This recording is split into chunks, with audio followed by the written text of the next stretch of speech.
Thank you for joining us on another busy night of news here on Detroit's only nightly political talk show. This is The Pulse. I'm Jessica Dupnack. A busy day in D.C. today with the Pentagon facing questions from Congress. What lawmakers are saying about that second strike on an accused drug-carrying boat in September. Plus, Oakland University professor Mark Navin weighs in. Plus, a new face in a race for Senate, Abbas Alawiya, who co-founded last year's Uncommitted movement against former President Biden, wants to oust current Senator Sylvia Santana, why he's running and his message for voters.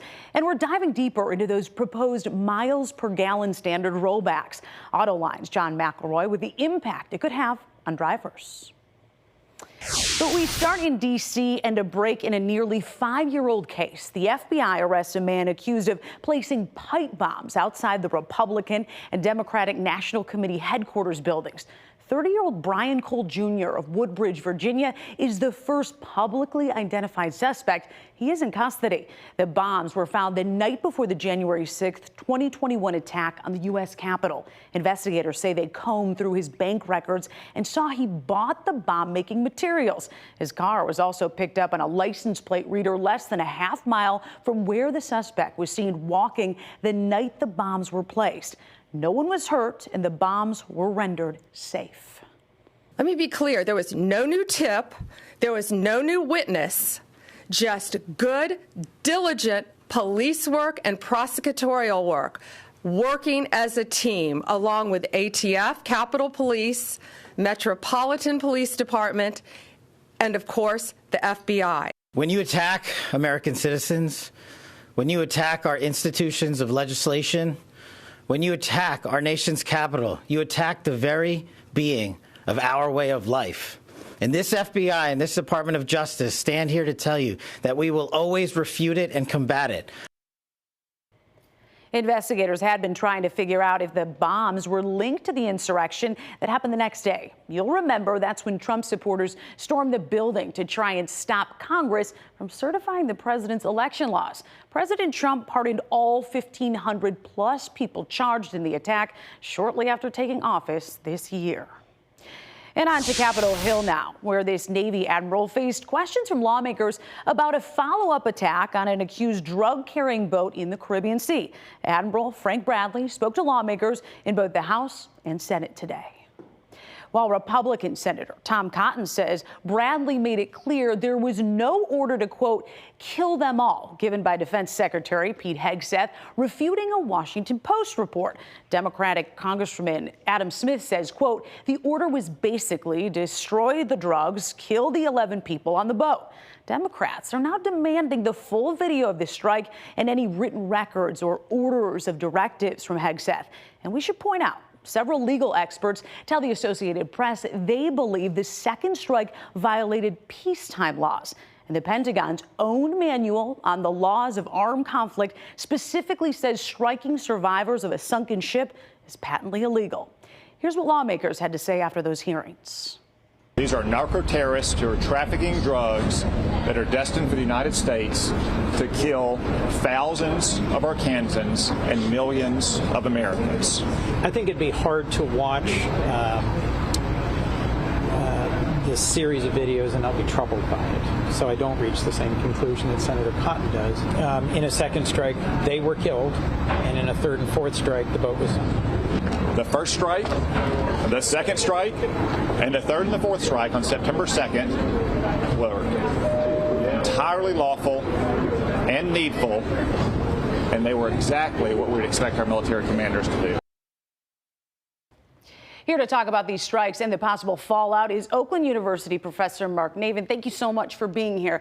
I want to ask, so the fact that Congress is looking into this behind closed doors, what does that say to you about the situation? Well, given the evidence that we have presented to the public so far, right, there's at least some reason to be concerned that the laws of war have been violated. But the most concerning thing to me, frankly, is that after watching these videos, Republican and Democratic members of Congress who watched the same video reached dramatically opposite conclusions. It's a really troubling sign of our politically polarized times.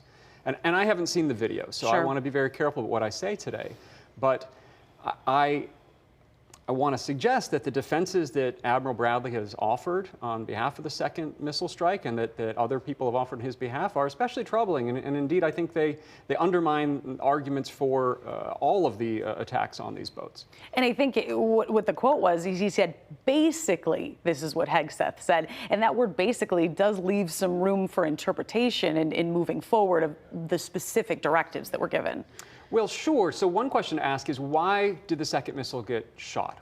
Okay, were you attacking the boat? Well, that doesn't seem to make sense. The boat was destroyed. But if you were attacking the crew, well, it seems to violate the rules of war. Well, the argument has been made, well, one of the members who was holding on to the wood for dear life of his exploded boat, he was calling for support. Well, what kind of support was he calling for? To be rescued? Well, he has a right to be rescued. Well, maybe they were going to rescue the drugs. Well, okay, maybe that's a crime, but we don't execute people for doing drugs or for transporting them, or at least we shouldn't. But then that brings the question, should we be blowing up drug smuggling boats in the first place? If this is law enforcement, we ought not to.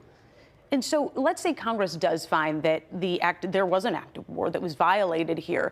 What happens next? I know they're asking for more videos, but if something has been violated, where do we go from here? Well, importantly, under the Uniform Code of Military Justice, which is the set of laws under which every member of the military, right, is held accountable, there could be court-martials for anyone involved. And that's importantly not just Admiral Bradley, but anyone else. So we discovered in Nuremberg after World War II, and we held German generals responsible for the horrors that they committed, that just following orders is not a defense. Right? So it doesn't matter just who made the order, it also matters who followed the orders. And the point is not to punish individual service members, right? But it is to say that there are some bright lines about what we should and shouldn't do, even in horrific circumstances of war. And going back to your original point, the strikes in general, overall, that started in September, should we even be doing that? That is a question that especially Democrats are asking. If you're Donald Trump right now, you've supported Pete Hegseth, you've supported the strikes. What do you do now that there's all this controversy surrounding the situation? Look, I think he and maybe the Secretary Hegseth owe the American people an argument for why this is a war that ought to justify the kind of armed conflict we're engaging in. And he said a number of things. He said, well, it's illegal. But of course, all kinds of things are illegal, and we don't execute people for doing them. He said, well, drugs are very bad for Americans. They're killing Americans. Well, you know, sugar is killing Americans, and sitting on the couch watching too much TV is killing Americans. But we shouldn't send missiles after boats full of Coca-Cola or, frankly, the Fox 2 studio, right? This would be a horrific way to respond to people engaging on unhealthy behaviors. To counter that point, though, we are talking about fentanyl. I mean, that's being brought in here. Is part of this a little bit of a PR campaign? I mean, fentanyl resonates with all corners of America. When you're talking about bringing fentanyl into the country, is it a way to sort of whip up all these nooks and crannies of America together? Because maybe it's something we all can agree on? Look, I think that the rhetoric of war as a way to respond to the drug problem, we tried that in the 1980s. We tried the war on drugs, and what we learned was it was a war against our sisters and our brothers and our parents. It's a war on grandpa who has back pain and you know, he couldn't get his prescription opioids filled, so now he's on fentanyl. War is the wrong metaphor to talk about illegal drug smuggling and, frankly, illegal consumption of these products. They're serious, people are dying, but we have other and better tools to deal with it. And you're hearing more and more as these strikes go on that the president, the higher-ups in D.C., they're referring to these cartels as terror organizations. It used to just kind of be cartels. Now it's terror organizations. Is that a way to maybe free up some of these rules of engagement to give the Defense Department more leeway? Of course it is, but they owe us an explanation. So a war doesn't need to just be between countries. It can be between organized terrorist groups or a terrorist group and a country. But the point is that they are engaging in sustained, organized, violent actions against you with an intent to sort of destroy or occupy, right, you and your territory.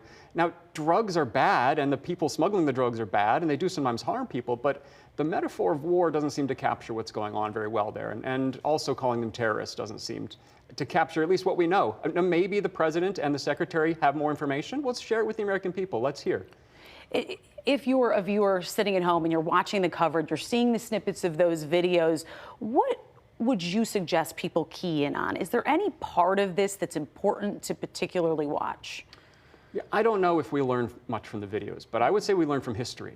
Sure. And you know, as a student and a scholar of the history of politics and the history of ethics, you know, one thing we learn is that even though the world today is not perfect, and it's far from it, boy, it's a lot better than it has been in the past. And one way it's better is we've set limits on what we can do in armed conflict, and particularly not targeting civilians, not targeting prisoners, not targeting shipwrecked people or hanging on for dear life for a piece of wood in the water. And I think however exciting it is to see missiles flying, and people are getting into that excitement, that's part of our culture, I think we need to hold on to some moral limits on how we use violence. Mark Navenfor is professor at Oakland University. Thank you so much for that insight, and we will continue to keep an eye on Congress, see what they find out. Thanks, Jess. Thank you. We're turning to the planned rollback of those miles per gallon standards right after the break. The dean of the Auto Beat, John McElroy, with the impact it could have on the industry. And you're watching The Pulse on Fox 2.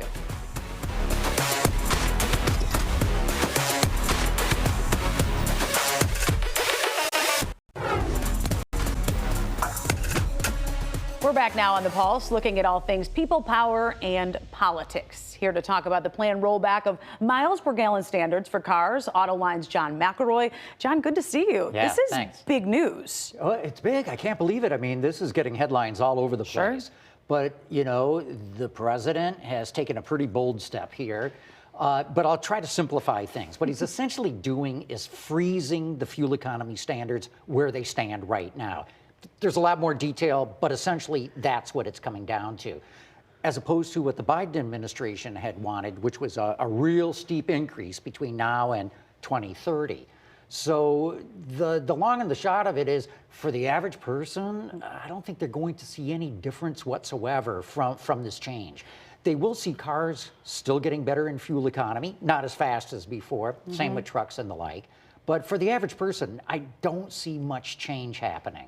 I want to take you to that press conference from yesterday where the president, made this announcement. He sort of tapped every leader of the big three to come sort of before the mic and talk about what they thought of all of this. It was interesting. It was like he said, okay, come on, tell us thank you now. Is that the impression you got, or what was the impression that you got? Yeah, look, we all know that President Trump is very transactional. If you want to get things done with him, you go in and you flatter him. I mean, everybody knows this. You tell him nice things about him, and if he likes you, he'll do great things for you. Look what happened with Mondami, the mayor of New York. He went from this, atheist communist to chums, buddies, And so if you connect correctly with the president, it's going to help you a lot. So as a CEO of a big automaker, and you're at the White House and the media is there, you know what you have to say.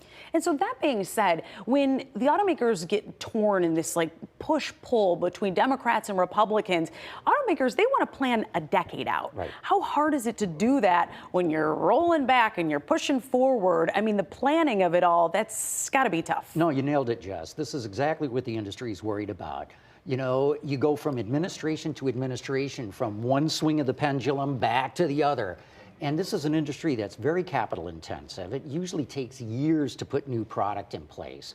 And so we've just seen the industry come off this EV push that the Biden administration had, and it burned up tens of billions of dollars in capital. I mean, kiss it goodbye, most of it. Now there's this push maybe going back to gasoline standards, and maybe the industry can make a lot of money doing that for the time being, but at some point the Democrats will come back into power and the pendulum will go back again. The industry can't deal with this. It's making it very uncompetitive. Of course, we like to talk about the brass at the top, but what about the line workers? What about your engineers? What about all the people that could be affected by this or not? Will this affect jobs in any capacity? Well, look, when you introduce these kinds of swings back and forth and you're wasting all kinds of money, you're making the industry inefficient. It's got to pass on those costs. This is a reason why car prices are up where they are. People don't buy as much. You got to start laying people off because you can't build those vehicles. So, I mean, it all comes together here, in the end. But it's, even though it's the people at the top that are dealing with this, it will very much impact people that are working in the plants. And speaking of people like me, you, car buyers, what about us? Does this affect us in any capacity? Well, it does. I mean, the industry will now get a little bit of relief from the regulatory standpoint of things. But inflation is still causing prices to go up. Tariffs have raised the prices of everything, especially in automotive. It goes down to steel, and it goes down to copper and aluminum and other things like that. And it's on the cars themselves. There's a lot of burden on the industry right now. And I would argue it's not good for the economy. You want things running much more efficiently, and it would be great to see the country adopt a policy that both parties could agree on, that moves the ball forward, but does it in a way and in a cadence that the industry can really keep pace with. Right, that push-pull every few years is not good. Correct. And as far as the environmental factor of all of this, I know that environmentalists are not necessarily happy about this turn of events. You're sort of saying, though, more of what we've been seeing in terms of those standards. Yeah, look at the big picture. So every year, the United States scraps 12 million cars and trucks, 12 million. And then we add about 15 million new ones in there. So we're slowly turning the fleet over. So even if you freeze the standards right now, the air is still going to get cleaner. As we scrap more and more of those older cars, the fleet will get more and more efficient. It'll happen at a slower rate, but things are not going to go backwards. And do you think that the Biden standards, do you think they were too unrealistic? I mean, I remember when that came down, the automakers, they were scrambling a bit. Right, and they told the Biden administration what it wanted to hear. Sure, we can meet these standards, no problem. But they could not, and it was pretty clear that they were not on pace to be able to do it without paying billions in fines. So that was the quandary that they faced. Do you pay fines? How do you do this? But the market demand was not there from the public. Now, don't get me wrong. There's 1 million brand new EVs being bought in the United States this year alone. And speaking of being bought, is this going to bring car prices down? Probably the most important question. No, it's not. No. I mean, anybody who thinks that car prices are going to go down, has that ever happened in the history of the industry? Yeah, if you go back to the Model T, Henry Ford lowered the price of cars. Never happened. So you're saying keep the ones that you have maintenanced up because, well, you know. That's a way to go. Look, I think going forward, we are going to get more affordable cars, not just because of this. The industry is making some good strides. But we don't need this back and forth from administration to administration ping pong. That's the takeaway, John McElroy. Thank you so much. You bet. We're turning to the race for state senate after the break. One of the leaders of the Vote Uncommitted movement now wants one of the seats up for re-election next year. We're talking with him next. The Pulse is back in 3 minutes.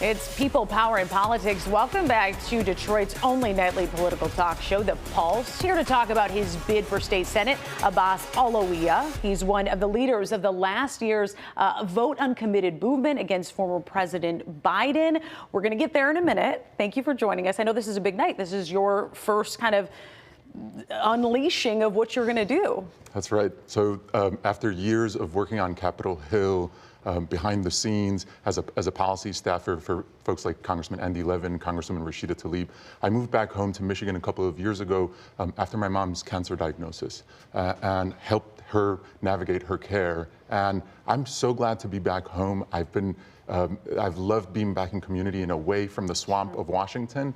And also, this is a particularly special moment for me because this is my first time stepping out from behind the scenes, running for office. And I want to, since it's my big day, I want to say I'm running for State Senate in District 2 to represent every single person in Dearborn, Dearborn Heights, Melvindale, Allen Park, a part of Taylor and a part of the Warrendale area in Detroit. I hope to earn everyone's vote because I intend to fight for everyone in our community like they're family to me. And you dovetail right into my first question. You have a very diverse district. You know, we're talking about Dearborn to parts of Taylor.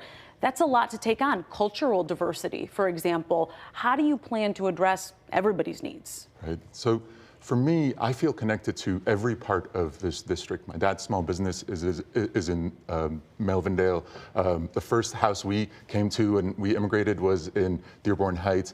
I feel that in this moment, when so much of our national politics, and we feel it every 4 years with divisive presidential campaigns, so much of our national politics is about dividing us, I feel like we need to run a campaign that's about the things that unite us, like investing in our families as a whole, from our newborns to protecting our elders. I think that message of fighting for every single person, I don't care who they are, fighting for them like they're our own family, I think that resonates across this district because we're a district that cares about one another. You spent time in D.C. You actually referred to it as the swamp of D.C. Part of moving forward, though, is working in a bipartisan way. How does that work for you? How does that look for you? I mean, I think we have to be able to show up to the table knowing what our values are, knowing who our community is and what their needs are, and being willing to make compromise. When I was a congressional staffer, one of the very difficult and oftentimes divisive issues in our country, immigration, I got to work with Congressman Andy Levin as he worked across the aisle with Congressman John Molinar, and I was proud to be the lead staffer working with both of them on some very difficult and painful and unjust at the time deportations that were happening under the first Trump administration. They were able to bring together and lead members of Congress from across the aisle. That's the kind of leadership that I think we need more of in Lansing and in Washington. I want to talk a little bit about your history. You said you worked behind the scenes, specifically with the uncommitted movement. And just a reminder, that was for folks that were uncommitted, a lot of it based in the handling of the Israeli-Hamas war. When President Biden was going to run, you were a big stakeholder in that, especially here in Michigan. What did that do to the Democratic Party, if anything, specifically here in Michigan? Yeah. So as a proud Democrat, I am probably not alone in having been frustrated with President Biden. I think a lot of us were frustrated with President Biden and with how the establishment was so committed to spending more and more on endless wars while working families here were struggling. And so for me, the lesson out of that experience was we've got real issues. Folks are having a hard time accessing basic services, especially our elders who are being targeted by scam after scam, especially issues around water affordability and water quality that we're facing in our community. We've got to focus on those issues. I want to be prioritizing our issues here at home at every table, not prioritizing endless funding for war. That shouldn't be our priority. That being said, though, President Trump ultimately won. Do you have any regrets? I did not vote for President Trump. Sure, meaning garnering potentially votes away from the Democratic Party with that movement. Yeah, so I think the Democratic Party establishment unfortunately failed so many of us on issue after issue. For me, what it comes back to is I want to represent every single person in our community and move away from the politics of division. You mentioned my work on Capitol Hill, and also at the introduction of this segment, you were talking about that day, January 6th. I was in that Capitol on that day. I remember the fear that I felt. I never want our politics to devolve to that place again. That's why I believe we need to advance a politics that's about the issues that bring us together and that we can work on, the issues that matter to every person in our families. And I want to fight for everyone in the Senate, in the second Senate district, Sure. like they're a member of my own family. And we wish you luck in that campaign, launching today and tonight right here on The Pulse. It's an exciting time for you and your campaign. Thank you again for being here. Thank you so much, Jessica. And that is The Pulse for tonight. Thank you for joining us. I'm Jessica Dupnack. Have a great rest of your night.